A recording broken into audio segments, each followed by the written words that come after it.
आपके आपके सिर पे हार का खतरा जो है वो मंडराने लगेगा। मैं कहता हूं कि बहुत ज्यादा नसीब अच्छी होगी तो 100 रन के अंदर आप लीड जो है वो रोक दोगे, बहुत अच्छी किस्मत होगी तो भी। अगर 100 की लीड अगर ऑस्ट्रेलिया ले लेती है, मिनिमम बोल रहा हूं मैं, क्योंकि 50 प्लस की लीड ऑलरेडी हो चुकी है, मिनिमम अगर 100 की लीड भी आती है तो भारतीय टीम को सेकेंड इनिंग में कम से कम जो है 250, पौने 300 या 300 के आसपास का जो है टारगेट देना ही होगा, वरना तो हम ये मुकाबला हार सकते हैं। वही बात है ना कि जहां मैटर बड़े होते हैं वहां किंग कोहली खड़े होते हैं, ये बहुत फेमस लाइन है। तो इस मैच में मुझे लगता है ये लाइन अप्लाई हो जाएगी तो बहुत अच्छा हो जाएगा भारतीय टीम के लिए, जैसे अभी हालात दिख रहे हैं। और अभी कृष्ण मोहन शर्मा ने जवाब बिल्कुल सही दे दिया है हमारे थोड़ी देर पहले जो हमने सवाल पूछा था कि MS धोनी, तो सचिन तेंदुलकर, MS धोनी और विराट कोहली, ये तीन इकलौते ऐसे भारतीय खिलाड़ी हैं जिन्होंने भारतीय सरजमीन पर 200 इंटरनेशनल मैचेस खेले हैं। आज विराट कोहली वो उस लिस्ट में शामिल हो गए हैं। और जिस तरीके से हम विराट कोहली की बात कर रहे हैं ना, मैं एक चीज बताऊं, विराट कोहली इस दर्जे के खिलाड़ी है ना कि हम उनसे एक्सपेक्ट करते हैं सेंचुरी हमेशा। हाफ सेंचुरी में कोई खुश नहीं होता, 50 रन में कोई खुश नहीं होता है कि विराट कोहली ने 50 मार दिए, ठीक है, पर हर कोई, मैं कहता हूं फैन, हम सब यही सोचते हैं कि विराट कोहली अगर सेंचुरी मारेंगे तो ही वो वर्थ इट है, वरना वो पारी वर्थ इट नहीं है। तो ये माइंडसेट हम सबका चलता रहता है। और दूसरी तरफ हम बात करें रोहित शर्मा की, आप अपनी स्क्रीन पर भी देख पा रहे हैं, 23 बॉलें खेलकर 12 रन आज उन्होंने बनाए हैं। उनका स्ट्राइक रेट 52.17 का रहा है और 3 चौके आए हैं। रोहित शर्मा की पारी को आप कैसे देखते हैं, क्योंकि पहले हमने उनके बल्ले से शतक देखा है, तो आप किस तरीके से देखते हैं रोहित शर्मा की आज की पारी को, जहां सब फेल हो रहे हैं वहां ओपनिंग में रोहित शर्मा भी आज फेल हुए हैं। देखिए, रोहित शर्मा पहले ही बॉल पर आउट थे। सबसे पहले तो क्लियर कर दूं कि पहली ही गेंद पर मिचेल स्टार्क ने उनको आउट कर दिया था।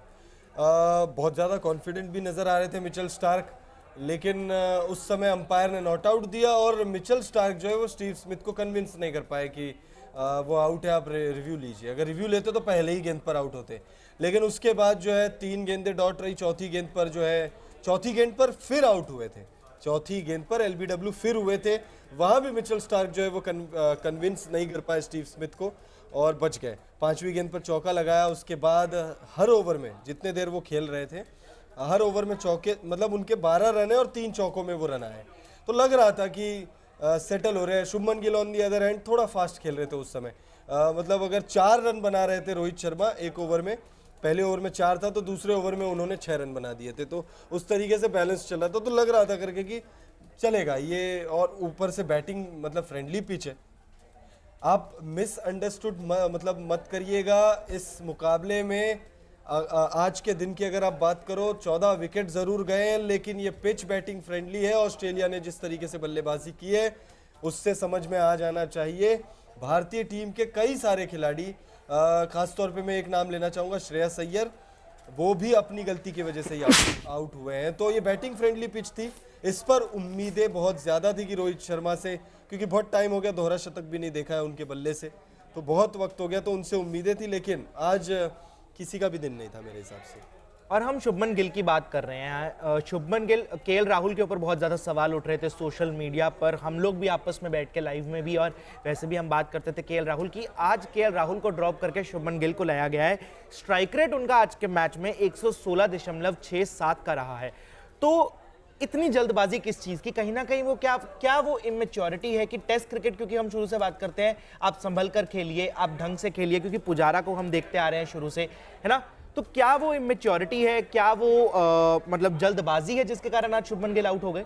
नहीं, अगर आप शुभमन गिल का खेलने का अंदाज अगर आप देखो पिछले कुछ वक्त से, हालांकि वही मैं चेक कर रहा था, मैं थोड़ा श्योर होना चाहता था कि जो मैं कहने जा रहा हूँ गलत तो नहीं है या सही बोल रहा हूँ या नहीं बोल रहा हूँ। उनका स्ट्राइक रेट टेस्ट क्रिकेट में 57.7 का है, लेकिन पिछले कुछ वक्त से जितने भी टेस्ट मुकाबले उन्होंने खेले, चाहे फिर वो गाबा वाला मुकाबला आप लोग को याद हो, वहाँ पे भी उनका स्ट्राइक रेट बहुत शानदार था। इस मुकाबले में भी, इससे पिछला टेस्ट मुकाबला जब खेला था, अगर मैं गलत नहीं तो उस मुकाबले में भी तेज़ गति से ही रन बनाए थे। तो तेज़ गति से रन बनाने के लिए शुभमन गिल, मतलब मुझे लग रहा है कि शुभमन गिल जो है अब अपने आप को थोड़ा सा इवॉल्व करने की कोशिश कर रहे हैं। मुझे ऐसा लगता है पर्सनली, आप लोग कमेंट करके बताइएगा कि सही लगता है या गलत लगता है। मुझे लगता है कि शुभमन गिल अपना इमेज जो है वो थोड़ा सा चेंज करने की कोशिश कर रहे हैं, क्योंकि हमने देखा उनको थोड़े दिन पहले की बात है, ज़्यादा पुरानी बात नहीं, कुछ वक्त पहले की बात है, उनको ये कहा जाता था कि वो टेस्ट के लिए परफेक्ट बने हुए, टेस्ट के लिए T20 मत खिलाओ, वनडे उतना मत खिलाओ। तो मुझे लग रहा है शायद वो अपनी उस इमेज को सुधारने के लिए प्रयासरत है। बिल्कुल। और हम बात करेंगे मैथ्यू कुनिमन की। 5 विकेट, दूसरा उनका इंटरनेशनल टेस्ट मैच है। पहले मैच में सिर्फ पहली इनिंग्स में उनके खाते में 2 विकेट आई थी, आज 5 विकेट लेकर गए हैं, नेथन लायन को ओवर पावर कर गए हैं।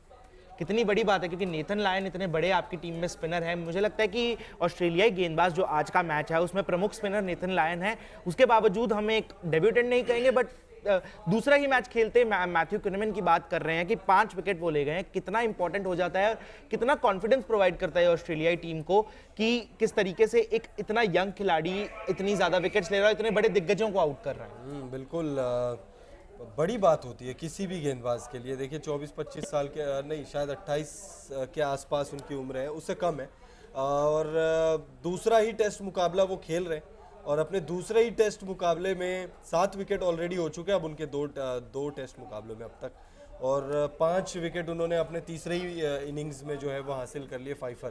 तो ये एक बहुत बड़ी बात होती है, और ख़ास तौर पे आप इंडिया में, इंडिया के सामने मतलब देखिए शतक लगाते हो आप 10 विकेट भी ले लेते हो टेस्ट मुकाबले में, आप फाइफर भी ले लेते हो, आप दोहरे शतक भी लगा लेते हो, आप सब कुछ कर लेते हो, लेकिन डिपेंड करता है आपने किस टीम के सामने लगाया। शुभमन गिल ने अभी हाल ही में न्यूजीलैंड के खिलाफ दोहरा शतक लगाया वनडे में, और उससे पहले ईशान किशन ने लगाया था दोहरा शतक, बांग्लादेश के खिलाफ लगाया था, बांग्लादेश के खिलाफ लगाया था। लेकिन शुभमन गिल का दोहरा शतक जो है उसको ज्यादा बड़ा दोहरा शतक कहा गया। क्यों कहा गया? क्योंकि उन्होंने न्यूजीलैंड के खिलाफ लगाया।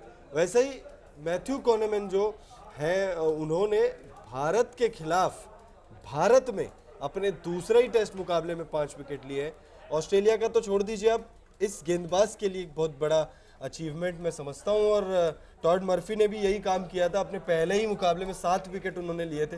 और टॉड मर्फी को तो मुझे लगता है अब विराट कोहली बहुत ज़्यादा पसंद है। आज भी टॉड मर्फी को एक ही विकेट मिला है, लेकिन वो विराट कोहली का ही विकेट है। बिल्कुल। और मैं यहाँ पे एक और बात करूंगा जो मैंने सोशल मीडिया पर भी जिसकी चर्चा तेज होती देखी थी, श्रेयस अय्यर आज दूसरी ही गेंद पर आउट हो गए, डक पर वो आउट हुए हैं। इससे पहले 2 इनिंग्स उन्होंने खेली हैं दूसरे टेस्ट मैच में, कोई ज़्यादा कमाल की पारियां उनके बल्ले से नहीं दिखी हैं।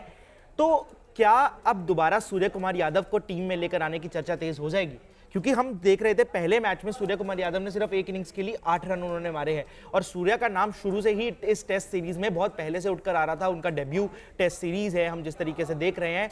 तो क्या श्रेयस, ये मैं ऑडियंस से भी पूछना चाहूंगा और आप दोनों से भी पूछना चाहूंगा, क्या श्रेयस अय्यर के मतलब अगर अगली इनिंग्स में वो नहीं अच्छे रन मार पाते हैं तो क्या श्रेयस अय्यर को बिठाकर सूर्य कुमार यादव को उनका दूसरा टेस्ट मैच खिलाना चाहिए? देखिए मुझे तो वैसे भी सूर्य कुमार यादव बहुत ज़्यादा पसंद है, जिस तरीके से वो खेलते हैं और जितना फास्ट तरीके से वो खेलते हैं वो बहुत अच्छा है। हालांकि चलिए टेस्ट का फॉर्मेट थोड़ा अलग होता है, आपको संभल के खेलना होता है, दोनों फॉर्मेट्स अलग अलग है, लेकिन फिर भी अगर आप किसी प्लेयर को टीम में लेकर आ रहे हैं और वो उतना अच्छा परफॉर्म नहीं कर पा रहे तो मुझे लगता है कि सूर्य कुमार यादव को लेना चाहिए। क्या लगता है जी? देखिए इस मुकाबले में अगर कुछ चमत्कार हो जाए, भारतीय टीम जीत जाए तो ज़रूर आप सूर्य कुमार यादव को खिला लीजिए, लेकिन अगर इस मुकाबले में हार मिलती है तो मुझे लगता है कि नहीं, श्रेयस अय्यर के साथ ही जाना चाहिए, क्योंकि आप टेस्ट मुकाबला खेल रहे हो। श्रेयस अय्यर हालांकि जिस तरीके से आउट हुए वो सूर्य कुमार यादव के स्टाइल में आउट हुए, पहले ही गेंद पर, मतलब अपनी दूसरी ही गेंद पर वो इस तरीके, वो क्यों ऐसा शॉट खेलने की कोशिश कर रहे थे, अपने आप से उन्होंने कई बार पूछा भी होगा आउट होने के बाद। कुछ कमेंट्स ले लेते हैं आप लोग के। गौरव त्रिपाठी भाई कह रहे हैं ऑस्ट्रेलिया को 100+ लीड लेनी होगी। हाँ, अगर ये मुकाबला जीतना था एटलीस्ट मिनिमम 100 रन, और जिस हिसाब से ऑस्ट्रेलियाई टीम ने पहले दिन को ख़त्म किया है, 100 रन मुझे नहीं लगता कि कोई बहुत बड़ी बात हो जाएगी। कुछ मैच से रिलेटेड आप लोग कमेंट करिए, आप लोग के कमेंट लेंगे। रोहित शर्मा का आपको ग्राफिक्स दिखा रहे हैं। रोहित शर्मा ने आज अपने फैंस को निराश किया। देखिए पहला विकेट कब गिरता है उससे भी मोमेंटम जो है वो थोड़ा चेंज होता है। अगर यही पहला विकेट 100 रन के आसपास गिरा होता तो मुझे लगता है शायद भारतीय टीम आज खेल रही होती। 8 विकेट 9 विकेट कुछ भी गिर गए होते तो अभी तक शायद भारतीय टीम होती, अगर पहला विकेट 100 रन पर या उससे ऊपर गिरता तो पहला विकेट रोहित शर्मा का गिरा। निराशा तो हुई है उनके फैंस को, उनको भी बहुत ज़्यादा निराशा होगी क्योंकि इनफॉर्म है। पहले मुकाबले में 100 उन्होंने बनाए थे, दूसरे मुकाबले में चेजिंग के टाइम पे 30+ का स्कोर खड़ा किया था, रनआउट ही हुए थे, और वो जो रनआउट हुए थे अनफॉर्चुनेट रहे थे। उस समय दिख रहा था कि बहुत ज़्यादा निराश है वो उस रनआउट से। तो इन्फॉर्म थे, उनको पता था करके कि उनके विकेट की वैल्यू क्या है, लेकिन अपना विकेट उन्होंने मतलब अपना विकेट रोहित ने तो थ्रो नहीं किया, लेकिन मैं समझता हूँ कि स्टीव स्मिथ की कप्तानी, हाँ, इस पर हमने चर्चा नहीं करी, अब तक चर्चा नहीं करी। मतलब थोड़ा सा शॉकिंग है ये चीज़ कि हमने स्टीव स्मिथ पर कैसे चर्चा नहीं करी। कमेंट में भी स्टीव स्मिथ को लेकर कुछ भी अब तक नहीं आया है। स्टीव स्मिथ की कप्तानी को किस तरह से देखते हो यश भाई? पैट कमिंस जब देश लौटे थे तो ऑस्ट्रेलियन फैंस छाती पीट रहे थे कि अरे भाई अब क्या होगा, पैट कमिंस चले गया, पैट कमिंस चले गया। लेकिन वरदान साबित हो गए। पैट कमिंस का जाना ऑस्ट्रेलिया के लिए वरदान साबित हो। जी बिल्कुल, क्योंकि आज हमने देखा कि स्टीव स्मिथ ने किस तरीके से रणनीति बनाकर कप्तानी की, 7 फील्डर ऑन साइड पर खड़े किए थे, वो बहुत बड़ी बात थी। उससे बहुत ज्यादा प्रेशर क्रिएट किया था उन्होंने बैट्समैन के ऊपर। जिस तरीके से हमने श्रीकर भारत की विकेट देखी, छक्का मारा श्रीकर भारत ने, उसके बाद श्रीकर भारत आउट हो गए, तो कहीं ना कहीं दिख रहा है क्योंकि स्टीव स्मिथ के पास ना उतना एक्सपीरियंस है कप्तानी का। सैंड पेपर वाला इंसिडेंट हुआ, 1 साल के लिए बाहर जाना पड़ा, उसके बाद से कप्तानी उतनी नहीं कर पाए हैं ऑस्ट्रेलियाई टीम के लिए, पर दिख रहा है वो एक्सपीरियंस दिख रहा है, और दिख रहा है कि किस तरीके से कंडीशंस को समझते हैं। क्योंकि इंडिया में क्रिकेट बहुत ज्यादा खेला है स्टीव स्मिथ ने, चाहे वो आईपीएल हो, चाहे वो ऑस्ट्रेलिया के लिए खेलना हो, और इंडियन कंडीशंस को समझना, उस पिच को समझना और किस तरीके से प्लेयर्स का माइंडसेट समझना, स्टीव स्मिथ की कप्तानी आज बहुत ज्यादा उभर कर आई है। और कहीं ना कहीं एक वो है ना ब्लेसिंग इन डिस्गाइज वाली चीज हो गई है ऑस्ट्रेलियाई टीम के लिए कि पैट कमिंस का जाना और स्टीव स्मिथ का दोबारा कप्तानी करना। रोमिता मैम, क्या मान लेते फिर स्टीव स्मिथ इज लेजेंड? क्योंकि हरजिंदर भाई कह रहे हैं कि स्टीव स्मिथ इज लेजेंड। देखिए मैं तो मानता हूँ, मैं पर्सनली मानता हूँ जिस तरीके से जिक्र कर रहे हैं, हालांकि मैं पूरा मैच आज नहीं देख पाई हूँ क्योंकि हमारे बुलेटिन्स भी थे, लेकिन जिस तरीके से यहाँ पर यश जिक्र कर रहे हैं उसके बाद जाहिर तौर पे मुझे लगता है कि एक कप्तान के लिए एक बड़ा चैलेंज होता है जब आप दूसरी कंट्री में मैच खेलने के लिए जा रहे हैं, वहाँ की पिच के बारे में, वहाँ के और जो सर्कमस्टांसेस होते हैं जिसे मैच में कंसिडर किया जाता है, उसे सोच समझ के इतना अच्छा खेल दिखाना, ये जाहिर तौर पर कोई लेजेंड ही कर सकता है। तो मैं भी इस बात से बिल्कुल सहमत जिसने भी ये कमेंट किया है, और ये एक इम्पॉर्टेंट प्रोस्पेक्टिव भी है कि किस तरीके से हम ऑस्ट्रेलिया के मैच को देख रहे हैं। देखिए इंडिया और ऑस्ट्रेलिया दोनों का मैच है, और यहाँ पे जाहिर तौर पे अगर ऑस्ट्रेलिया अच्छा खेल रही है तो हमें ये देखना होगा कि आखिर उनकी कौन सी खूबियाँ है जिस वजह से